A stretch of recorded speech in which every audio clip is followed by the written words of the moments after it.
Good morning, everybody. I am what you need, and you're watching my channel. And we're going to have a stream here where we're going to look at the past versus the present in terms of boxing evolving. And I'll preface this with the comments by Devin Haney uh, because a lot of people talk about old school boxers, old school trainers, and that there are fewer and fewer old school trainers today. Just exactly what does that mean is in and of itself a good question. But I thought that this is going to be an interesting discussion to have because I think a lot of people do not understand that boxing has changed so much, which is what evolve means. It has changed so much from the beginnings to the present time. It's changed quite a lot. Um, and so I want to go into that, the positives, the negatives, etc., in this debate. Now, let me just express to you guys, I put it already in the comment section down below, and I will put a link to the stream in a couple seconds. But what I want to express to you guys is that in this debate that we're going to have, or this discussion that we're going to have, that just popped up out of the clear blue sky, you guys didn't know I was going to do something like this. We're going to have anybody who comes on here as a guest, and you guys can chime in the chat section, but anybody who comes in here as a guest, I'm only allowing 2 guests at any given time in here. So there are going to be some restrictions. So even if you are there sitting down, you're logged in, you're lined up to be a guest, don't worry, I'll get to you. You'll get to say your piece. Everybody gets like about 5 minutes as a guest on here, and then you got to roll out. Okay. So that's how I'm going to do it so that I can keep some kind of order amongst how many different people are here. When you're speaking, you got your mic on. When you're not speaking, turn your mic off. Okay. There's a little mic button there. You just mute the mic button as soon as you finish speaking. All right. That'll minimize noise. We don't want to cross talk with each other. We hear each other out, let people express themselves. You got 5 minutes to express yourself. When you burn out your 5 minutes, that's it. All right, and you're gone. Now, that way, I allow a lot of you guys as fans to interface and we can talk some boxing. And in the process of talking boxing, hopefully we can educate one another on the sport of boxing. So that's what these debates are going to be about. And we're going to try and be as civil as possible. Again, I have no problems with people using expletives, cursing, swearing, whatever. I'm just saying, though, when you're expressing yourself, be respectful to the person you're addressing. Don't be calling them names. Don't be doing that. Now, that doesn't mean that you can't say, well, yeah, I don't think your point is great or your point is stupid. If you're addressing the point at hand, not the person, it's not a problem. Okay. So we just want to keep it relatively. The reason why we want to keep it civil is because we want people to learn something when they come out of this. I know some people are very passionate, so I expect some people to come through and be passionate, whatever. Just don't be disrespectful to the people on the panel themselves. What I mean by that is, don't be trying to tell them about their character and you really don't know them like that. Okay. So other than that, it's free reign. People get to say whatever you want to say. But at the end of the day, we're going to wrap it up and we're going to make sure that we've learned something in the sport of boxing. Some people are caught up in individuals. I really, honestly, to be honest with you, I'm not really, individuals, each individual in the sport of boxing, I have my people I lean to, but as individuals in the sport of boxing, I don't think they're bigger than the sport itself. As the sport is changing, and we're seeing some really, I'm so excited for this new breed of boxers that's coming on the scene. And just the way they're talking, expressing themselves, the knowledge they have of the sport of boxing is just great. So, I'm not linked to, I don't pin myself down because I don't want to be a nostalgic of a particular era. Or I don't want to be a person who's pinned down to a certain fighter. I want to be able to experience the width and breadth of boxing and enjoy it. And I've been around for a little while, a quick minute, and there's been people who have become, like icons, and I was like enjoying them. Always trying to pick my brain how I could beat this boxer. How could where's the chink in his armor? What, how can I beat them? You know, so that's fun. It's a nice little exercise just to see if you can find a game plan for them. So let's talk about the past versus present. Now, I'm gonna preface this on. So those are the rules. Okay, I'm gonna preface this. Let me just put the link in the chat area. Okay. Boom, boom, boom, boom. Coming at you live.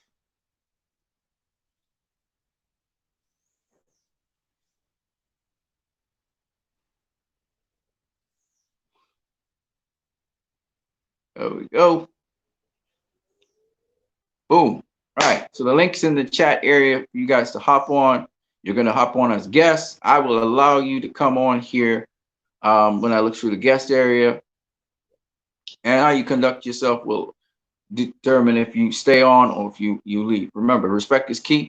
Of course, you got to speak on the topic. If you're just speaking on any old thing, nothing to do with boxing, or you're just trolling, we'll just get rid of you. Okay. So let's get into it. So I preface this by talking about some comments that Devin Haney made, which I thought was very interesting.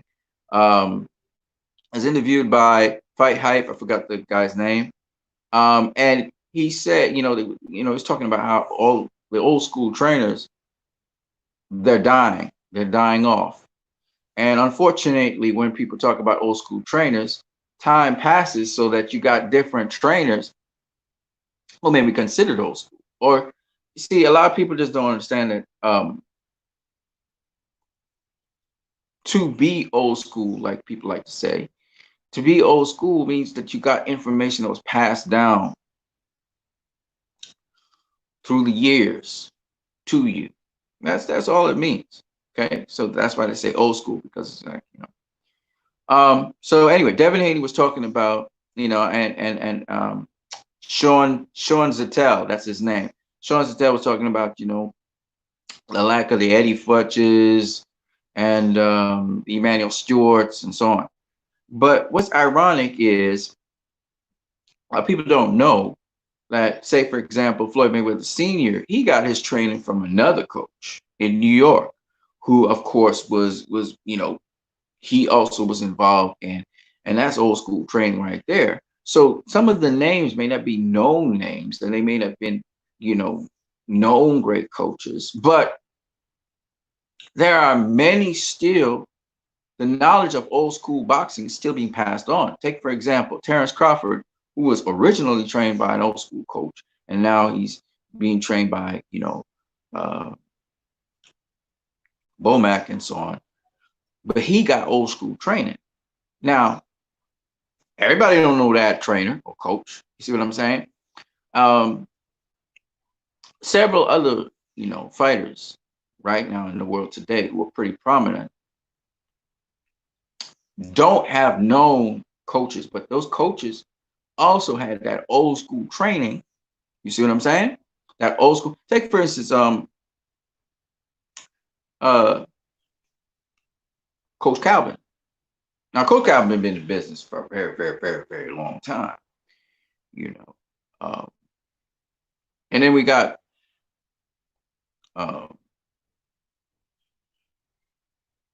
Virgil Hunter's going to be there for a very long time as well. Tommy Temple, what's happening? Oh, it's afternoon by you. It's morning by me. It's 6:58 in the morning, almost 7 o'clock. Shout out to Tommy Temple. If you want to pop on here, the link is up above. You have Coach Calvin. You have the two hunters. You got Virgil Hunter, and you've got Barry Hunter. Okay, and these guys were schooled, from, they got that lineage of school, but they're popular guys. You know what I'm saying? You got you have Canelo's trainers, the Roos, I'm mixing them up with the Russo brothers. Yeah. So you have the trainer of Shakur Stevenson. Obviously, the trainer of Shakur Stevenson has some grounding.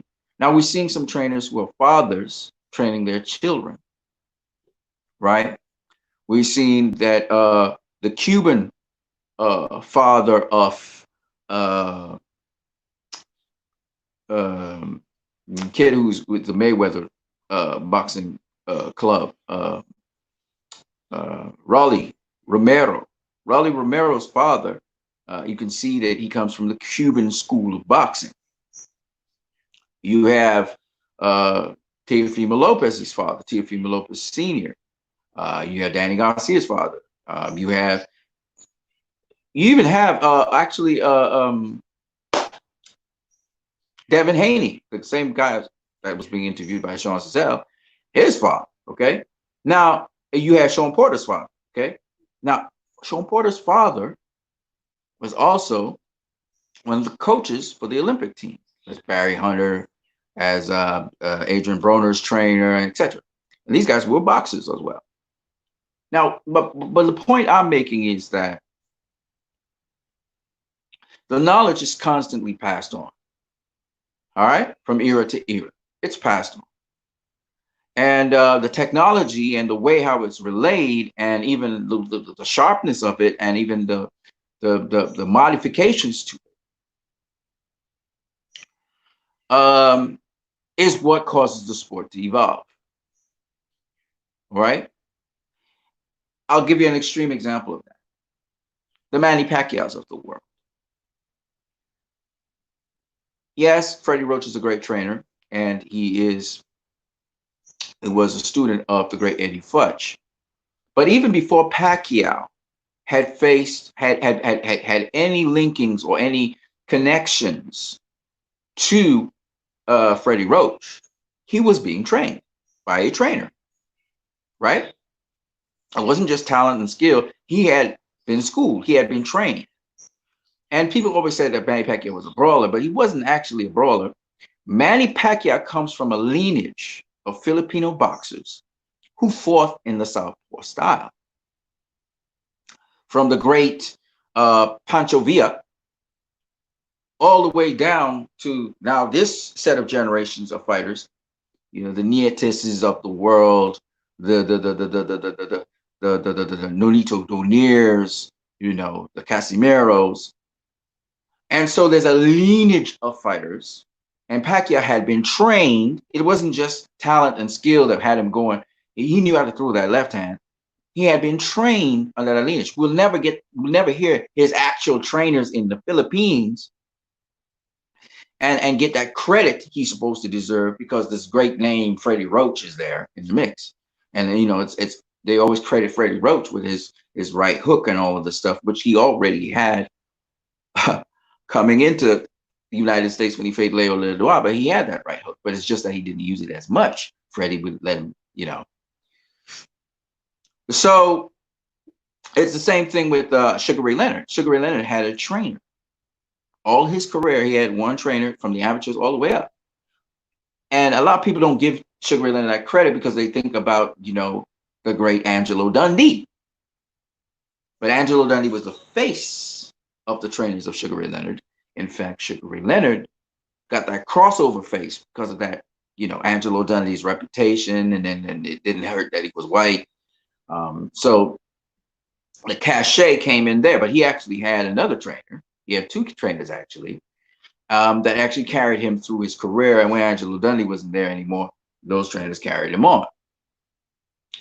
And again, I'm not saying that in boxing, shout out to Tommy Temper, says he's working, but he listened. I'm not saying that in boxing, those trainers weren't great trainers. I'm just saying that the lineage of boxing that people talk about doesn't have to come through a Freddie Roach. Doesn't have to come through an Eddie Futch. There are other people who started training fighters. They may not have been great fighters either, but that knowledge is still being passed on. Just that we always think the knowledge has to pass on through mainstream media, recognized trainers. Okay, but there are a lot of great fighters throughout history who have not been Eddie Futches or Georgie Bentons or Emmanuel Stewart's, right? A lot of great fighters have been trained by trainers who are not that popular. They're not even recognized. People don't even know them, right? And I say this to say some of those trainers passed it on to their fighters who were fighting with them, and those fighters now pass it on to other people. And so today, what we're seeing, sometimes we see this guy pop out the clear blue sky, like Vasily Lomachenko pops out the clear blue sky. His father's, but how did his father? His father used to fight, amateur. But the point is, his father also was watching other trainers. You can watch knowledge of other trainers and what they have done and what they did with their fighters. Try it out with yours. So there's a lot of knowledge still passed down.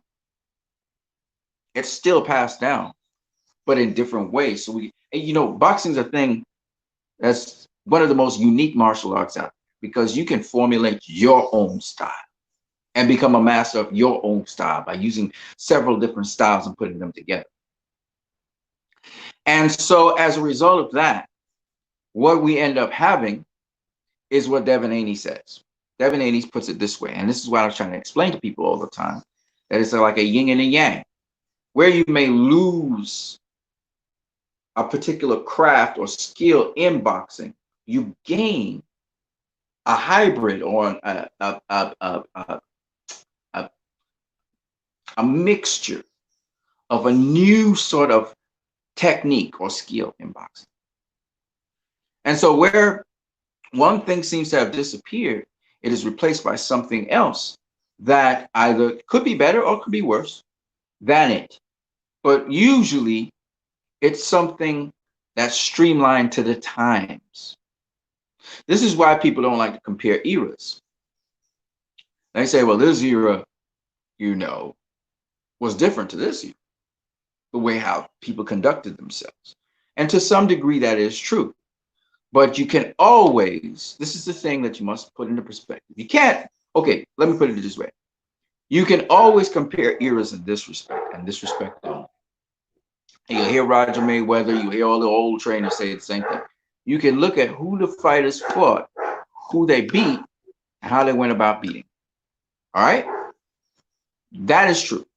Now, you can't literally take a fighter from, say, 100 years ago and literally take him and pit him against a fighter today. That's unfair to the fighter 100 years ago. And you'll say, but what are you talking about? How is that unfair to the fighter 100 years ago? They were tougher, they were harder, yeah, but they weren't big as a fighter today. One, size-wise. Two, the guys today had all that time to watch all those guys, and things have evolved to the extent where, and just the pace at which boxing happened back then compared to now, and just so many different factors where when a guy who they would look back in the day and say, oh, he was really beast fast, he was beast quick, when they see the guys today, the Ryan Garcias, the Zab Judas, the Manny Pacquiao's, they're ridiculously fast today. And their footwork is just ridiculous. Okay, they're much more mobile. Why? Because if you think of the amateurs, 3-round amateurs, right? The amateurs is go, go, go, go, go, go, go, go, go, because you only got 3 rounds. So the pace of the fight is ridiculously fast. All right, but they're all about accumulation of points. They're not trying to knock you out, okay? When you get to the pros, you got to slow down. The tempo is more like a marathon tempo because you're going through 12 rounds, 8-rounders. So you build up. You start with 4-rounders, then 8-rounders, 12-rounders. So the pace slows down the longer the fight gets. You can't be blazing that amateur pace. You're going to burn yourself out. Okay.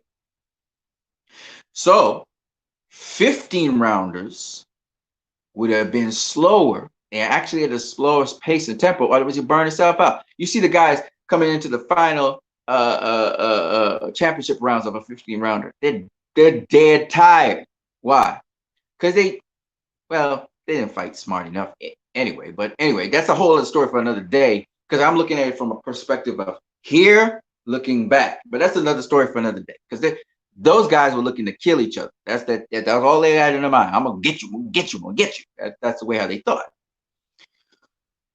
Today, guys play more of a chess game. Warfare today is different to warfare 10, 20 years before. Now people are cyber warfare. They got, Spying can be done with drones and so on. So it's much more cerebral today.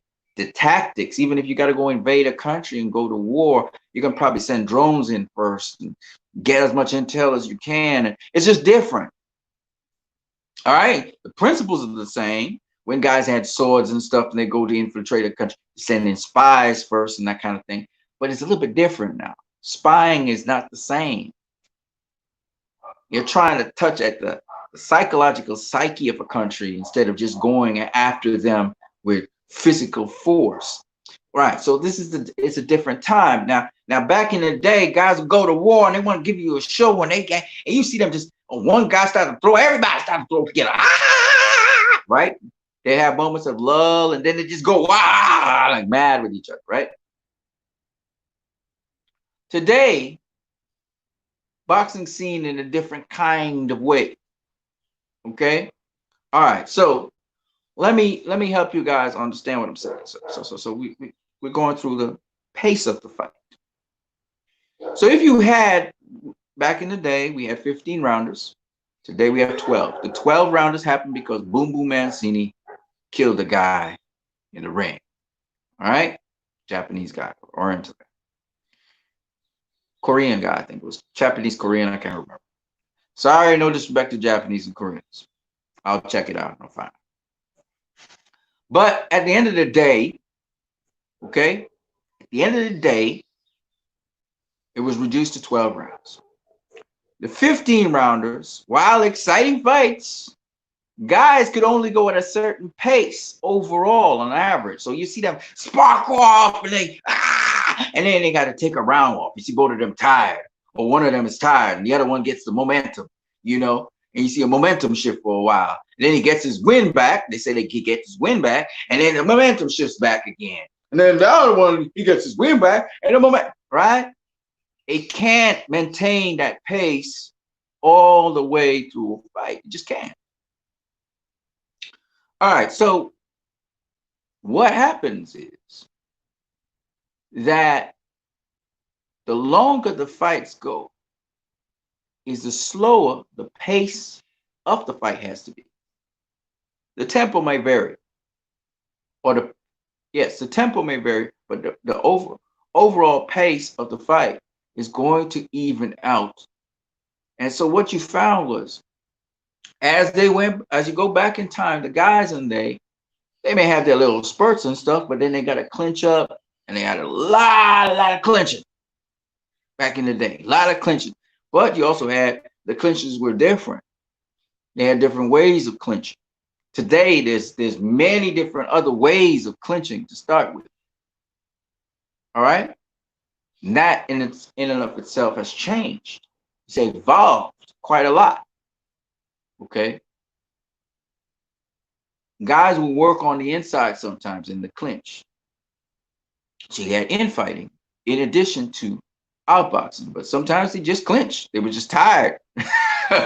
They just clinch up. They wrestling on the inside still. They're pushing against each other, but they tired. Okay. So the pace of fighting was slower than today. And it only makes sense because back then, it's a marathon. You go until somebody drops. In fact, bare knuckle brawls were even worse. As the further back you go into time, is the more bare knuckle brawls were fatal. They were blood sports in the real way.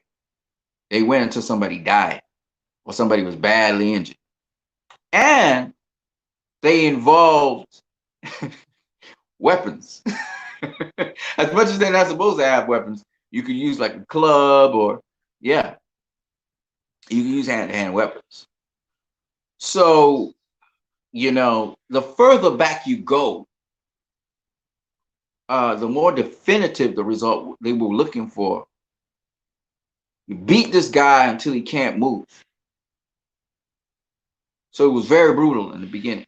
And as you work your way through history, it has become less and less of a blood sport and more of a sport with the exclusion of blood, because it was barbaric to the extent that it was all about just, you're going to engage in this. We don't know if you're going to come out the same, right? So they started to sanitize it a bit. And the reason is times change and people would be receptive to these things at one point in time. And it was actually banned. It wasn't even legal. And then the higher elites of society started to accept it because it's been sanitized to a certain degree, to the point where we would hear about a gentleman having a dispute and they would go outside. We're going to go outside. The elites I'm talking about. And we're going to settle this outside. And then put up their fist and pump their fist and do their thing. But it was very sanitized, still. It was kind of barbaric, but it's still sanitized to some degree. So that's, the origins of boxing was in combat. Now, going beyond the Greek and Roman history, we have the Greco-Roman history. We got where in combat, soldiers used to play with one another. Now, this play was, they had weapons and they had their skills and whatever, and they would fight with each other in camp, or sometimes two different camps, two different countries would come together and fight one another. Okay. And they say they're playing with one another. This is the prequel to that. And if you go further back in time, way back in time to the antediluvian period, or no, sorry, let's before the antediluvian period, this is the Great Flood that they call it. Before that, and there was combat. All right, and different countries, Sumerian, empire, and Foot, also known as the Egyptian Empire, they actually have hieroglyphics showing you guys with gloves on, and they used to fight with one another in front of the pharaohs or the kings, whatever, were the leaders at the time. So it went way back to then. And then the antediluvian period, which is before the flood, we know for a fact that again there was combat. There was combat back then, but the combat back then was like a super. It's like when you guys look at Japanese anime, that kind of shit, the superhuman kind of stuff. Yeah, the fights were epic. This is where I think superheroes come from, because we had superpower beings, like people who could run super speed, and we had people who could, bring down lightning from the sky and shit like that. So that's where the Japanese and the Chinese get their shit from. So anyway, mankind has kind of descended from that, where they could use their psychic abilities to manipulate the weather, and well, I think the Chinese still use qi. Yeah. So it's some crazy ass shit we were capable of doing, and now it's not as much as that. But anyway, going back to what we're talking about with boxing. Boxing. So boxing has evolved since then. They're trying to make it so that, because society has changed. Society back in the early 1900s, everybody was into boxing. Everybody, that was the major combat sport. That was the major way to fight. And so it was very, very popular sport. But it had a white face to it.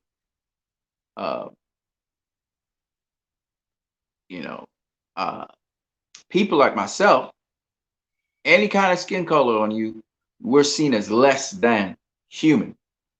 And so it took a while for, even though there were great black fighters in the bare knuckle brawl era, there was this perception, because of the difference of appearance, that certain boxers were much more superior to other boxers. And so as a result, we didn't really have slowly but surely, black fighters were allowed to become world champions. And Joe Gans was the first. And then after that, we had some more in the middleweight divisions and so on, Tiger Flowers and so on. But For the most part, it took until Jack Johnson got his shot at the heavyweight title of the world. And when he became heavyweight champion of the world, which was the premier title in boxing, that changed the sport of boxing forever. It changed it forever. And he was a dominant heavyweight champion to the extent where Congress passed the Mann Law, which has been repealed just very recently, prohibiting him from having any relationship with the white man's woman, or should I say the white woman. Literally, there was a law passed like that. He was a threat to everything that the world, that then world in that part of the world knew. He challenged every single thing. He was supposed to be barbaric, wasn't supposed to be very smart. He outmaneuvered and outsmarted the boxers that were faced to him, which were all white, from various parts of the world too. You know, talking about Australia, wherever. And he just dominated. He dominated the sport. And the irony of the situation is he was taught slick skill boxing from a white man. And the point is, you couldn't touch him. You could use 6 foot tall guy, you know, muscular, strong, ripped. He'd stand right in front of you and you throw a bunch of punches to his body, face, head. You ain't touching him. His upper body movement was impeccable for the time. For the time. Remember that. Okay? I'm not saying that if Jack Johnson came today, he'd be the same kind of fighter that we perceive him to be in the past. All I'm saying is, you couldn't touch him back then. And once you put it in that perspective, it gives the awe, the feeling. Don't try to translate that feeling into his skill set today. We don't know what is. I've seen him box and, you know, I've seen his skills, but I don't know if that skill would translate into the skills of the fighters today. I wouldn't put my money on it, you know, because boxers today are so much more sharper and so much less predictable. Their timing is so much different. The timing is particular. It's not so much speed, it's the timing. But these guys got a lot more experience in that they constantly were boxing. But were they learning as much as the boxers today in terms of their boxing? And this is a question. This is why I wanted to do the debate, because some people will say, well, the guys today, they're learning what these guys back then already knew, right? This is what they would say. But I don't know about that, because, like I said, there's a new school of boxing. Every era has a new school of boxing. Every era, new fighters do different things. And so I can't really say that. I can say that they were perfecting whatever they were doing and bringing about their own unique mastery of their own thing. So when we talk about past and present, and this is why I wanted to debate with somebody else so that they could talk and let them express themselves, and we could have a dialogue. The reason being that there's a lot of things, there's a lot of things that has transpired that brought boxing to where it is for the better. And there are a lot of things that have been lost or that transpired that made boxing look worse than it really is. I say look. I'm going to explain to you what I mean. Has there ever been a time in the history of boxing when it was squeaky clean, a squeaky clean sport? There was no corruption. And the answer to that is absolutely incontrovertibly no. It's always been a corrupt sport. Even to this day, a lot of things that go on in the background are very corrupt. But the perception is that boxing has gotten more corrupt. The perception is that boxing has de-evolved from what it used to be. That's a perception. And that perception is as a result of not as life and death entertaining fights that the average person thinks boxing is. The average person thinks that boxing is about power, throwing a lot of punches, hitting down people and mowing them over. A lot of the average person thinks that's what boxing is.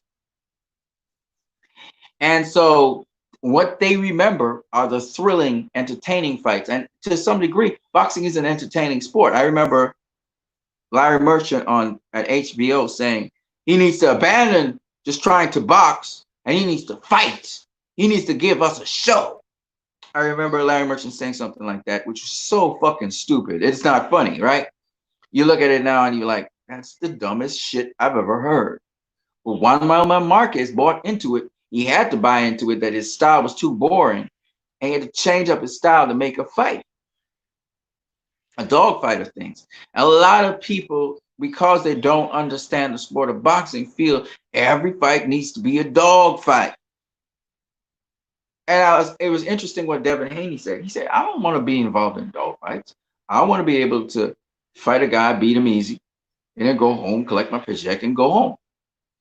And that's a totally different attitude to what throwback fighters would tell you and what the fans would tell you in throwback eras. And this is why you get a lot of people having arguments like Sugar Ray Leonard would blow away Floyd Mayweather in 3 rounds. He's bigger, he's stronger, he's faster, he's got all these power punching. Or you would hear things like,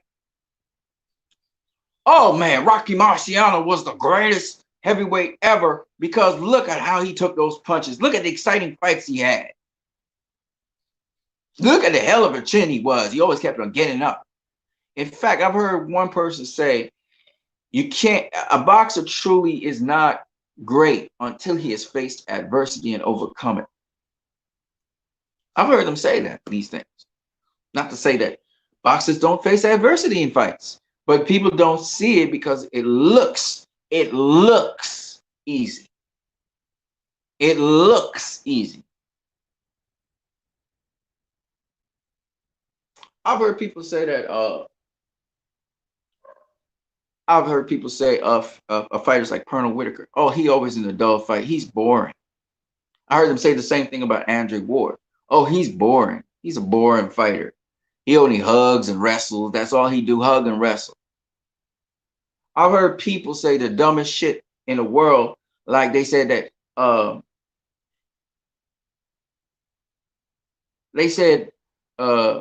that a fighter like Ricky Hatton, all he is really is just, a dirty wrestling fighter. Ricky Hatton. Those sort of statements shock me. They shock me because it tells me, one, you don't understand what infighting is. 2, you do not understand what it takes,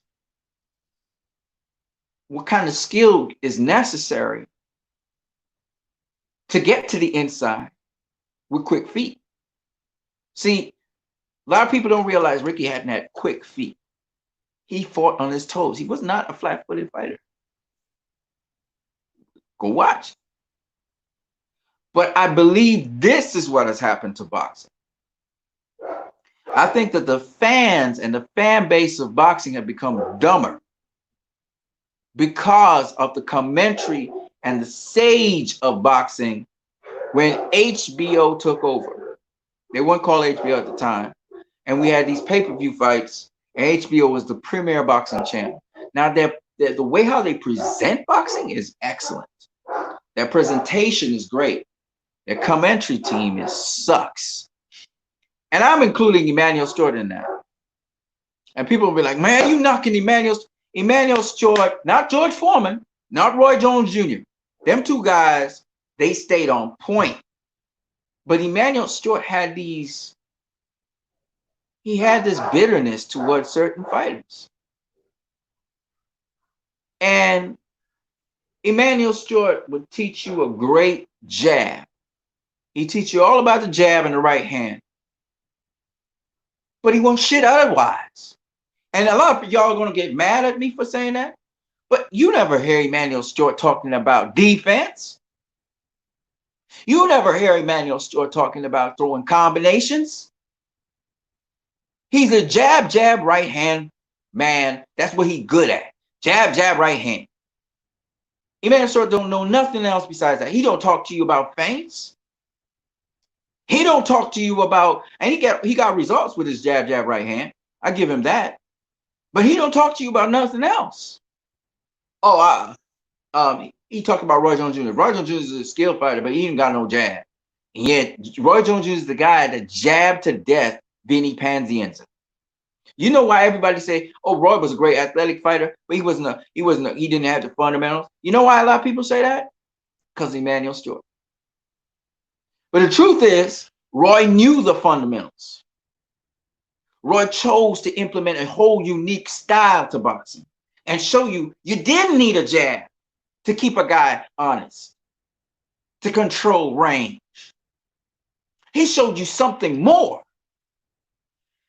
He added to the sport of boxing, and Floyd Mayweather picked it up from him. Floyd picked it up from him. Let me say it again. Floyd picked that up from him.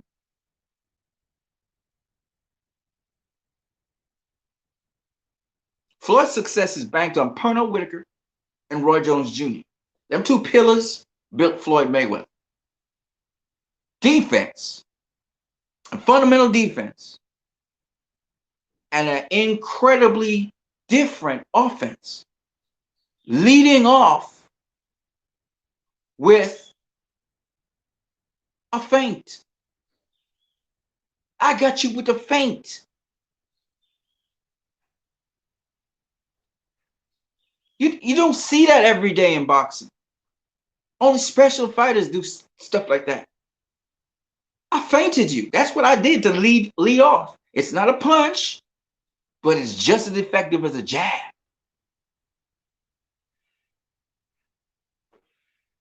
Now, many fighters throughout the history of boxing cut different angles in on their opponents. Willie Pep, many.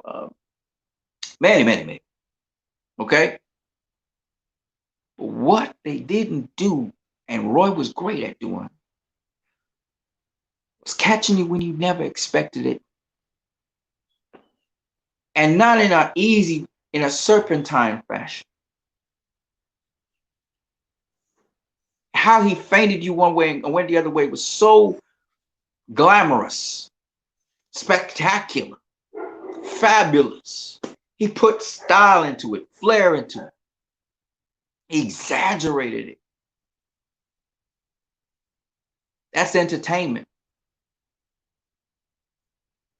And Roy was one of the most entertaining fighters. He would actually dance. He would dance in the ring, and he did his own thing. He didn't try to do what Ali did.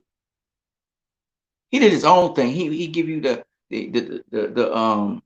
Puff P Diddy or Puff Daddy shake a shoulder like this. He do crazy shit like that. Muhammad Ali would whine, rotate his waist, or he do the Ali shuffle. Well, Roy came with something different.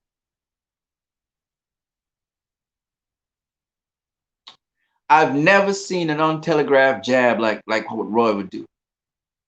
Untelegraphed jab. He would feint the right hand, shake the shoulder, because see, when he pushed the shoulder forward like this, you knew the jab could come after the shoulder. Untelegraphed jab. Let me explain what I mean. So untelegraphed jab could just be me just jabbing you just out of the clear blue sky, never move my shoulder. That's one way of doing it. The other way is by throwing my shoulder and then throwing the jab. Well, Roy will feint you with the shoulder. So you looking for the jab, and as you just drop your guard, as you relax, he pop you with a jab. That's what I call untelegraphed jab. He used virtual distance, leaning in on you to get that off. And he had that little duck walk. Big, tall man, small little steps. I never forget that.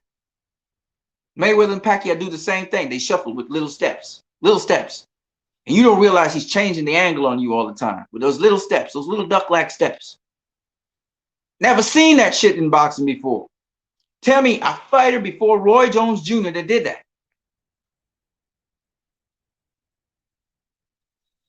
And that's why I mean the sport evolved. It's changed. It's not guys standing in front of each other trying to duke it out. They're guys who are tricky like that. They can come in off of angles.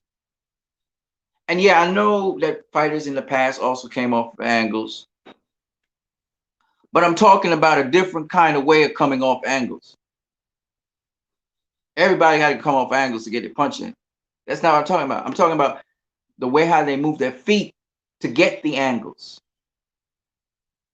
To get the angles. There are many different angles in boxing, okay? There is the vertical angles, right? Where you're changing the angle by staying lower or changing, right? Then there are the horizontal angles, right? This way. I'm talking about the horizontal angles. His angle of approach. He take away if a guy was taller than Roy and longer than Roy, he take away that angle by he's slowly chipping away at you by pivoting, pivoting, pivoting. Got you out of position, light you up. Or sometimes he watches it and he'd be like, okay, I'm gonna feint it right there. And I'm gonna just leave that and see how he react. And I'm gonna keep on changing up the angles, see what's going on. I'm gonna change the distance, I'm gonna change the length, see what's going on. Let me see if I can move in, can I move out? That kind of thing. I'm not saying that throwback fighters didn't know about the weak side attack. I'm not saying that. I'm just saying the way how it's implemented by Roy, by Mayweather, by Pacquiao, even by Canelo today. Canelo do it subtly too. Remind me of fighters like Henry Armstrong, like Bailey Briscoe. Them guys did it a different way though. They would have their angular attack by bobbing and weaving. They bobbing and weaving coming to you, but they chipping away for the angular entry. They still kind of came straight down the center somewhat, but as we're turning and returning and returning, they're chipping away at you. And they also made small steps and feinted as if they're coming in, and small steps again and feint again and come in, right? You're talking boxing, right? Roy and they did it standing up. They weren't bending down, and they used virtual distance. Something way back here, sometimes they're right in front of you right here, but they're really a different place in space. Bernard Hopkins talked about how he got Winky Wright out of his turtle shell defense. He talked about it. He said, yeah, you looking for me here. He had Winky Wright pushing his head out of the turtle shell, looking for him, because can't find him. Can't find him in space. He'd be throwing that jab real quick and nice and sharp, but it ain't hitting him. It's not hitting in space. So what he gonna do? He gonna try harder, right? And as he try harder, the defense is open. Boom! Light his ass up. And he did it all night long. Remote footwork, virtual distance. This. You understand? So what I'm trying to explain to people is boxing has changed so much. I'm not saying that it wasn't smart fighters and smart game. I seen what Sugar Ray Robinson did to Jake LaMotta. I saw what he did to Rocky Castellini. I saw what he did to what's the other guy's name? Rocky Castellini, by the way, fought a good fight. That was a close fight against Sugar Ray Robinson. Good fight. Put some good pressure on. But I'm talking about what's the kid's name? He knocked him out, stopped him. I forgot what his name is. He'll come to me. Yeah. So he had not just brilliant footwork, Sugar Ray Robinson had, but he was smart. He set him up. He set him up. He set you up for what he wanted to do. Because you can't get the knockout if you don't set up the guy, right? But the way how he set up the guy, using his lead hand, conditioning him. So you got to condition a fighter to expect certain things. How he conditioned him. Set him up nice and stink for that knockout. And it wasn't, I'm trying to remember what the kid's name is. It wasn't that it wasn't the final blow that got the guy. He had checkmate that guy 3 punches before. He'd set him up for it. A lot of times we get caught up with the final blow. Final blow that comes down. It's not the final blow. The final blow is just execution. It's what you set up the fighter to do. You got to precondition that fighter. That's why we say it's a mental game. It's a mental game. A fight is lost sometimes before the fight even begun. Mike Tyson, intimidation. That was a deliberate ploy by Mike Tyson. Teddy Atlas talked about it just recently. Intimidation. Guy had a great game plan going into the fight to face Mike Tyson. I can't remember what the guy was that Teddy Atlas was mentioning. Great game plan. Soon as he entered that ring and he was face to face with Mike Tyson, his game plan went out the window. He forgot everything. He was just so intimidated by Mike Tyson. And Mike Tyson worked on intimidating people. His thing was, I'm going to intimidate you. When you get in the ring, you're going to be so scared. You know what I mean? But there's some fighters out there. They cut from a different cloth. It don't matter if you punch harder than them. It don't matter if you have all those KOs. You're going to have to prove to me today in that ring, you're going to have to prove to me that you are what they say you are. Because you're facing me now. You're going to have to prove that to me. Because I'm willing to die in the ring. I'm willing to give I gave my all. I always train hard for fights. So you gotta show me something to make me respect your skills. There are fighters like that. Andre Ward, Mayweather, Evander Holyfield, Lennox Lewis.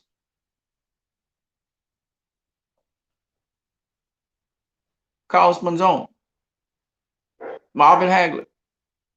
These guys, you're going to have to prove to them that you are what you say you are. Leonard, you have to prove to them that you are what you say you are. They're not just going to go down. They came to win. And they believe in themselves and their skills. So you got to prove to them that you can beat. So those intimidation tactics by Mike Tyson didn't work on those guys. It didn't work on Razor Ruddock. He won those 2 fights though. But it didn't work on Razor Ruddock either.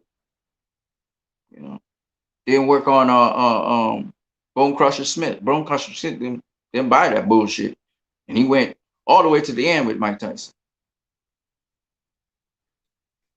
There was another guy, I think it was James Tillis, one of them, that fought him straight down to the end. And was starting to put in some good body work and stuff. I can't remember who the guy was. He's like, you're going to have to prove who you are. You say you are. Let's see how long you can go, too. And he made it Tyson made it to the end. Strong, too. My point anyway is this. It's a mental game, right? It's a mental game. It's all about programming the guy. Sometimes you can beat a guy before the fight you beat a guy in the press conference. You mentally already got him where you want him to be. Sugar Ray Leonard was talking about how he got Marvin Hagler to box in the early fight because he kept on, saying over and over, man, this guy's a good boxer. He's not just a brawler. Mental game. All right. Now, was it that way all the way through the history of boxing? I don't know, but from what I see from the early clips of boxing, some of these guys that you guys hail out as the greatest fighters of all time, and thing, I know that boxing has evolved. That's all I'm gonna say about that. Some of that shit I saw, I was like, God damn, that's just ridiculous. So this guy was great. You got to look at it in the context of the era that these guys were fighting in their era. So you can't be like, you can't knock them for what's. I don't expect the guys from 100 years ago to come in to this era and whoop ass. I don't expect that. Okay. So we got to keep it in the context of what it is. And that's what the Boxing Hall of Fame is so good for. It shows the pioneers, the people who paved the way for what we're getting today, how the sport evolved. And that's all that's important. This is what makes them Hall of Famers. This is what makes them all-time greats, because of them, we get to learn, and because we get to learn, we are what we are today. You think Ali's the greatest heavyweight of all time? Me, Ali would beat everybody in the ring, even today? Hell no. I heard somebody say that Lennox Lewis would beat Tyson Fury. He'd out jab him. Oh God. Now, see, it's those kinds of things that just I don't understand. Lennox Lewis can't even fight on the inside. You know that he's not an infighter. He's an outboxer. How the fuck is he gonna do anything to Fury? Unless Fury allow him. I mean, Fury's got a ridiculous reach advantage, cuts angles, so you'll cut off the angle that Lennox Lewis is trying to get in on. Okay, Lewis could stay low. You're trying to go low to high. I never seen him do it though. On top of that, Lennox Lewis don't fight on the inside. So even if he did get to the inside, he ain't not gonna do nothing but clinch up Fury. So he's got an outboxing game. Somehow he got to get his jab in on Tyson Fury, which he's not gonna do. So how's he beating Tyson Fury? That's the out game. Then Tyson Fury's a better infighter than Lennox Lewis. So that means Tyson Fury will be able to use his weight on Lennox Lewis, push him down, push him around. I mean, he might even stop Lennox Lewis. You guys don't. Like I listen to people talk about boxing, and it boggles my mind that just because he's named Lennox Lewis, and just because I think he was the greatest heavyweight boxer of all time, doesn't mean that he's going to beat Tyson Fury. Like, you got to think before you talk. And I'm not a Tyson Fury fan or anything like that. It's just looking at what Tyson Fury can do, looking at what Lennox Lewis can do. I just don't see Lennox Lewis beating Tyson Fury. That's what I'm trying to say. The skills of Tyson Fury, the will to win of Tyson Fury. We saw this guy get off the canvas, looked like he was going to get comatose, and he got off the canvas and started whooping the other guy who knocked him down's ass. So I just don't understand how you guys can say simply, like, I even hear some people right now saying that AJ would beat Tyson Fury and Tyson Fury was cheating about. Listen, man, just look at the skills of Tyson Fury, man. AJ's not an outboxer. He did a little outboxing against Andy Ruiz. Looked great, exceptionally great and whatever. He's not an outboxer. That's one. Two, okay, he can infight, but so can Tyson Fury. And Tyson Fury can infight better than he can. So how the fuck is AJ going to be beating Tyson Fury? Oh, he's going to have power. Power means what? Tyson Fury, he a big dude. He can crack a bit. He don't got the power like AJ, but he didn't have the power as Deontay Wilder, and he beat him. He knocked him out. So what are you saying? Like, boxing is more than these basic fundamental things that casual fans will focus on. So, past versus present. Devin Haney was saying that, yes, some of the old school skills have been lost, but they can be refound if you can see film and footage and whatever. But in their place, we see that boxers have become sharper, stronger, right? So yeah, like for instance, the throwing of the jab, he gave an example. There are several different kinds of jabs you can throw. Okay? Several different kinds of jabs you can throw. I'm almost on an hour. This is true. And that's a lost art to some degree that some boxers don't know. But this has been a lost art for a very long time because we hear people saying, oh, GGG has a good jab. And GGG only using two jabs, folks. He only uses two types of jabs, a touch jab and a power jab. That's all he uses. He may vary the strength of the jab by making it a touch jab, but that's all he got. Two jabs. There are many other jabs. There's a spare jab, the up jab, you got the down jab. You got several kinds of jabs, okay? All right, let's move on. So it's not like you're making it sound like in the 80s, right? Thomas Hearns, how many jabs, different kinds of jabs he threw? He didn't throw a whole bunch of jabs. He had a big, powerful jab. He varied the speed of the jab, the length of the jab, right? He had a down jab, right? And that's about it. I don't even see him doing a lot of touch jabs. So like I said before, there's a lot of times when people don't understand. I was talking about it in the last session. They talk about old school boxing being lost, but why didn't you say that in the 80s then? Why didn't you say that in the 80s? Why didn't you say that? Not so much in the 60s. The 60s, they had different kinds of jabs and stuff. But even in the 60s, the guys who were the aggressive boxers, they were using like one or two types of jabs. That's about it. Right? So I don't know, man. I listen to people talk, but they just talk. Lots of things have been lost over the time. In the 80s, they developed a different kind of stance, a different kind of stance. The old school fighters only used to fight out of the shell, basically, and the turtle shell. So you're doing this or you're doing this, right? There was hardly anybody doing this, okay? If anybody at all. Far less for the roving guards and the switching up of different kinds of guards and stuff. That happened later on in the 70s and the 80s. Okay? I even have a video I want you guys to look at. It's a case study on Saul Mambi. Check him out. It's on my channel. Just search what you need. Saul Mambi.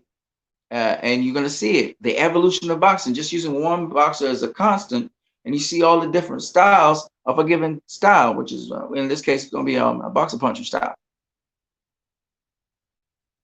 So what I'm trying to tell you is it has evolved. And to the most part, for the better. Okay? And Devin Haney's statements, I'm using the contemporary guy, Devin Haney. Devin Haney's statements corroborate that. He said, but there's also some things the new school has done, which the old school fighters didn't do, and he gave an example of how old school fighters would run in their boots and stuff, and they don't do that now in new school. They use hyperbaric chambers. There are machines for you to run on that will give you the same effect as if you were to do that, and you're bigger and you're stronger, faster. Not to mention the styles, the unique styles. Puerto Rican fighters have unique styles. You saw Miguel Cotto come with one style. You saw Benitez do one style. You saw Vasquez do it in a different way. Very talented fighters who had different stances, different Tito Trinidad did it a different way. So when people talk about how some of the old school stuff is being lost, first of all, that's bullshit. The old school stuff's still being passed down from generation to generation. Okay, some of the stuff is going to be lost, of course. That's part of change. Some of it is going to be replaced with something better. Right? We have now stances with inbuilt defense. Inbuilt defense. Okay? So boxers don't have to be twisting and swiveling and doing all that shit to keep their head out the center line. Now, the throwback fighters had some of that, but it's been now refined and perfected. And this is what Devin Haney was saying. Some of the things that the guys used to do back in the day, now it's being perfected today. So it's all these little points that a lot of people just don't get. They don't understand. They don't. And so I just listen.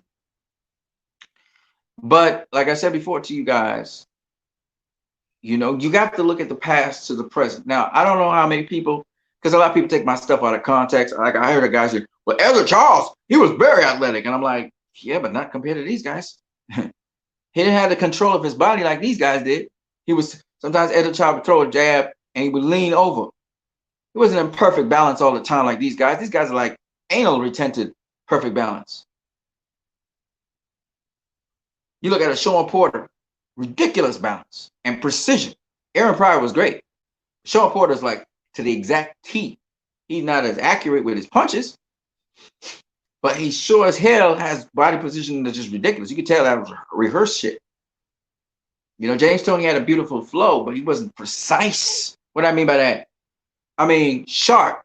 He was sharp, boop, boop, boop, boop, boop, nice flow and everything, but he wasn't sharp like today. Today, guys like what's his name? 154 guy, who was a long range unified champion. He's seen as a guy that's off balance. He's seen as a guy that didn't know nothing about boxing, but yet he was shifting from left to right. Yeah, sometimes he tangled over his feet. Jarrett Hurd. Okay? And that's the thing. People talk down that, but what about this dude? Thomas Hearn's brother-in-law or brother, sorry, forgot what his name is. Who fought Durant? He was tumbling over his feet too. You know, we talk about old school this and old school that. What do we really mean by it? That's what I want to know.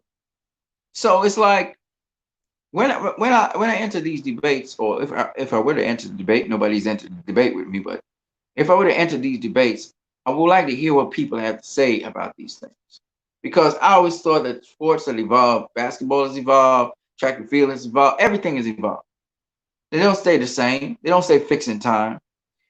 And there are too many people are nostalgic with certain eras, and because they've been growing up in that era, they think that's the greatest thing since sliced bread. You got to be flexible, man. You got to be able to let those things go and be able to look objectively through time. You can't be holding on to Mayweather as if Mayweather's going to be the greatest thing since sliced bread forever. That's not going to happen. And we already seen it with this new generation of boxers. You can't be holding on to Sugar Ray Leonard like Sugar Ray Leonard is the greatest thing since sliced bread. He was in the fucking 1980s, man. 1980s. A lot of things have happened since then. That's like saying that Layla Ali would whoop Clarissa Shields' ass. That's just not going to happen. It's not going to happen. The sport has evolved too much since then. It's not going to happen. And Clarissa, she's an active fighter. She's not even active. Layla Ali. That's a dream, a hope, and a prayer. She can get herself as good in shape as possible. She's got a lot of catching up to do to catch up to Clarissa Shields. And if you think it's just the fundamentals, you got in for a rude awakening. So this is what I'm talking about. And this is the thing that I don't understand why people don't have intelligent discussions and debates on these things. But it's just that, you know, some people think that, you know, okay, take for instance Terry Norris versus Sugar Ray Leonard. That was a turning of an era. Sugar Ray Leonard had closed his era, and now we're going into a new era with new boxers, with new skill set. And Sugar Ray Leonard hadn't faced none of them guys back in 1980, 80, 87, 86, 85, 88. Okay? He wasn't facing no Michael Nunn when Michael Nunn was at middleweight. He wasn't facing no Salome Mbe, whatever his name is. You know, he wasn't facing no Mike McCallum. He didn't want nothing to do with Mike McCallum. Okay? He want nothing to do with Julian Jackson. He wasn't going to be facing no Julian Jackson. Think about what I'm saying. Think about what I'm saying. Ray Leonard versus Julian Jackson. I'm just saying, maybe he knocks him out. Maybe he don't. Why? Because it's a different era. And different eras show you. Why do you think they say out with the old, in with the new? You think it's just because the old guy, okay, with Mayweather was a little bit different, right? The new era guys couldn't get him out of there, right? Couldn't get him out of there. And y'all will say, oh, look at this, an example of the old era, Trump in the new era. Well, guess what? Let him go into the ring now. See what happened. He might teach him a thing or two, but he gonna get washed. It's a young man sport to start with. But secondly of all, it's new school things being brought in all the time. New school things. People are adding to it. That's how the sport keep on moving forward. And just because it may not have been a rock and sock and roll or exciting time where guys they be playing chess and then all of a sudden everybody going at it, okay? Doesn't mean that the sport is not evolving for the better. But as I said before, because of Larry Merchant, it's become dumber. Back in the days, commentators used to come in and actually what was happening. Maybe they didn't always cover everything correctly, but they actually were commenting on what was happening. Then we got the hype man, Jim Lampley, who didn't know what the fuck he was watching. And then we had Larry Merchant being a poet. We had a hype man and a poet. What the fuck are we doing? Okay? It's boxing. Yeah, okay. You got a poet over here and you got a hype man over here. And the poet wanted to see violence and the hype man wanted to see violence. Where are the fucking boxers? So they dropped in Emmanuel Stewart, or they dropped in George Foreman, or they dropped in Roy Jones Jr. And Roy didn't have the cojones to put them guys in check and say, what the fuck are you talking about? He didn't say that to Jim Lampley. He'd be nice and diplomatic, okay? George Foreman, on the other hand, would disagree, and he would disagree clearly. He would be like, no, I don't agree with that. Okay? I give George all his props for that, and he said it in a nice way. And George would be like, no, that's not what you're seeing. You know what I mean? You know, Emmanuel Stewart, I don't know what was his issue with certain fighters. But he's a jab, right hand man, so I guess that's what it is. So you say they ain't boxing because they ain't throwing no jabs. He's very talented, but he ain't throwing no jabs. Now understanding the feint can be used effectively as a jab. Okay, and he would Jim Lamb, Larry Merchant already had issues with certain fighters. He didn't like Roy, he didn't like Floyd, he didn't like Purnell, and so Larry Merchant would be saying some nasty shit, and then Emmanuel Strode would back him up. He back him up, and they start bashing these fighters. Yeah, Emmanuel Strode praised Manny Pacquiao for the same things that Floyd be doing. I didn't understand it. He'd be praising Joe Calzaghe. He'd be praising Manny Pacquiao. I'd be like, are you a fucking Uncle Tom? What the fuck are you doing?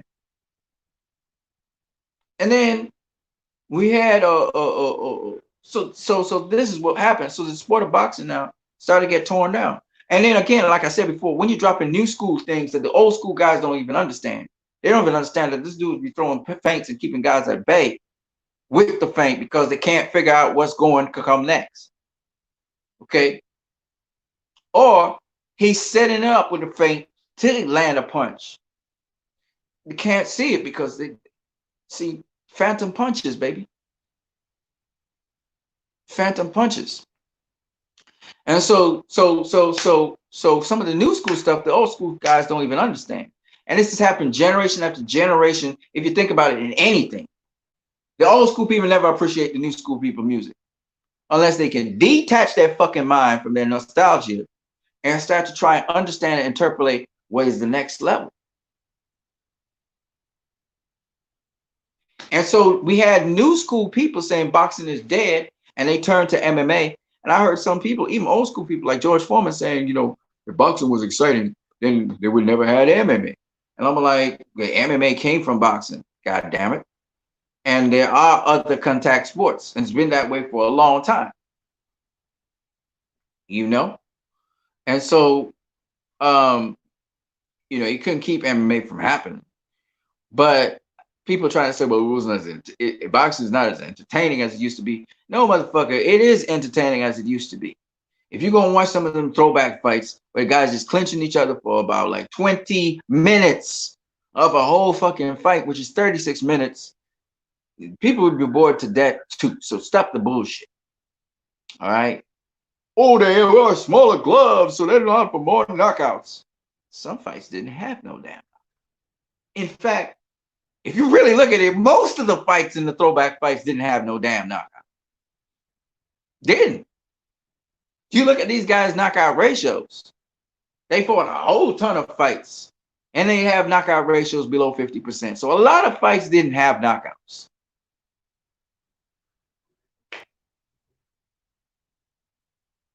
So it's bullshit, right? It's bullshit. It's just that the audience is not as educated as they used to be because they used to live, breathe boxing, and there are other options out there. And then we have mediums bashing the best boxers on the planet. So what do you expect would have happened? What do you expect would happen? It's not just about throwing 100 million different punches. It's about, can you land? Are you accurate? Do you have good defense? It's 4 criteria. Now, it wasn't always this way. It wasn't always a point system. Excuse me for a second.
Yeah.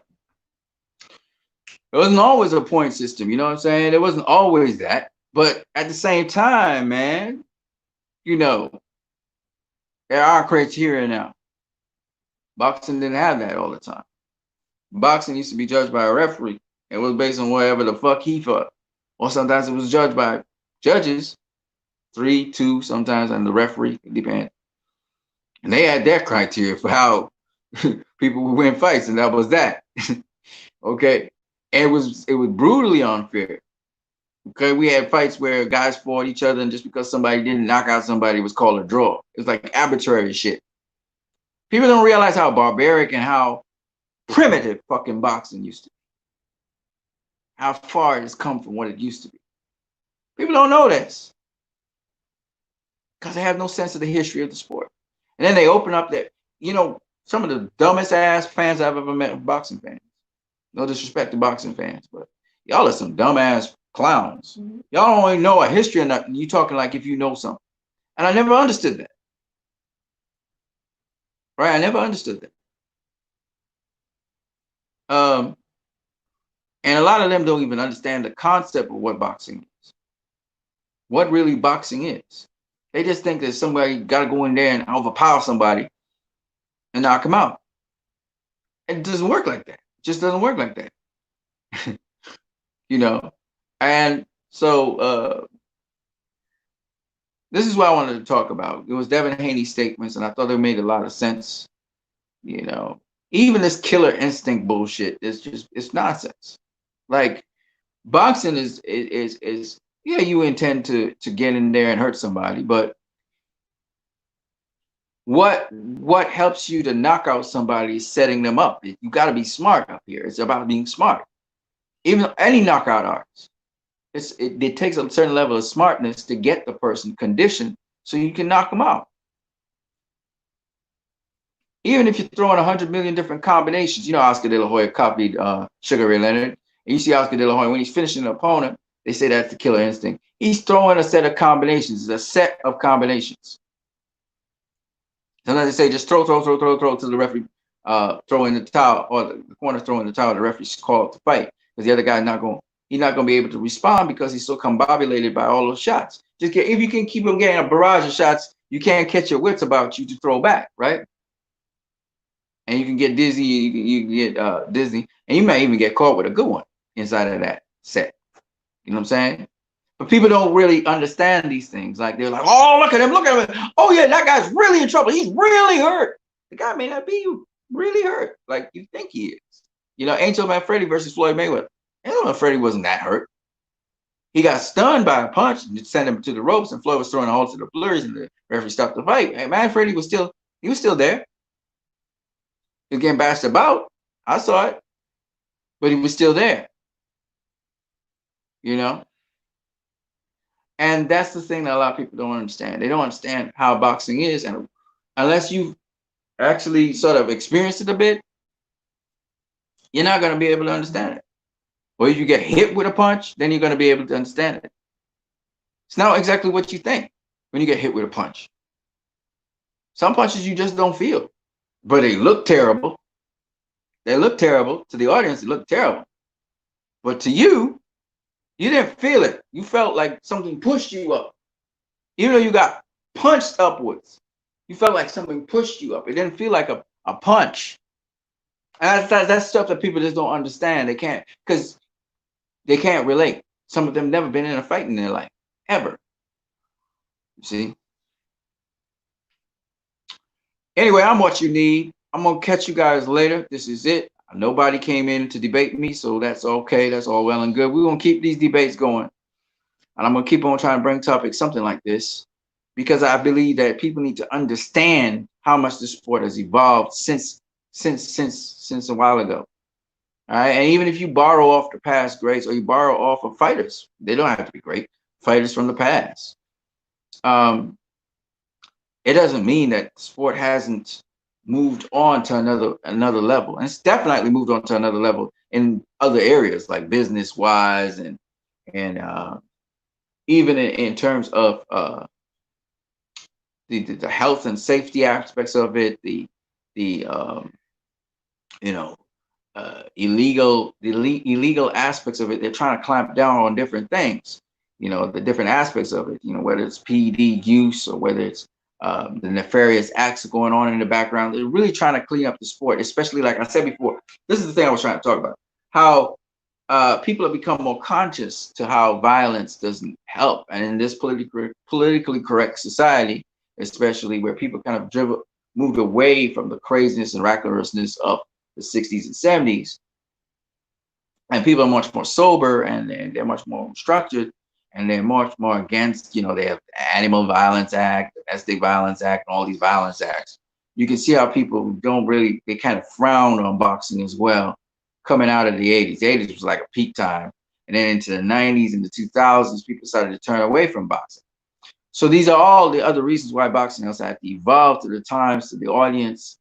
And these are all the things that people don't really factor into that equation. Okay.